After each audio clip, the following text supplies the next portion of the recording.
Altre di Città è l'unico progetto popolare, civico e partecipato di questa campagna elettorale. Siamo gli unici ad aver detto no ad accordi politici preconfezionati, ad aver costruito un'assemblea popolare, un coordinamento dei portavoce e un candidato sindaco scelto con il metodo della democrazia. Abbiamo scelto un nome, Altre Idee di Città, proprio perché vogliamo ribaltare l'idea che ha attraversato l'amministrazione di questi anni. Quindi vogliamo fare un'altra mobilità, vogliamo poi fare un'altra gestione del patrimonio pubblico, vogliamo smettere di chiudere gli istituti musicali come il Pergolesi dove siamo oggi, vogliamo smettere di chiudere la stazione marittima, vogliamo smettere di chiudere l'Ipsia e vogliamo smettere di privatizzare i beni pubblici, vogliamo imporre un'altra idea di gestione dei beni comuni che siano a disposizione della collettività e non a disposizione del profitto dei privati. E poi vogliamo fare tante cose, a partire da Ancona città universitaria, riportare al centro gli studenti, permettergli di muoversi, vogliamo costruire spazi per la cultura, la socialità. Un messaggio che vuole dare agli anconetani? Agli anconetani vorremmo dire di uscire dall'ordinario,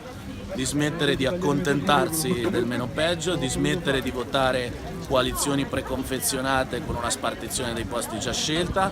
Vorremmo dire di scegliere il coraggio. Noi abbiamo avuto il coraggio di rompere questi schemi e vorremmo che in tanti da domani ci seguissero in questa avventura.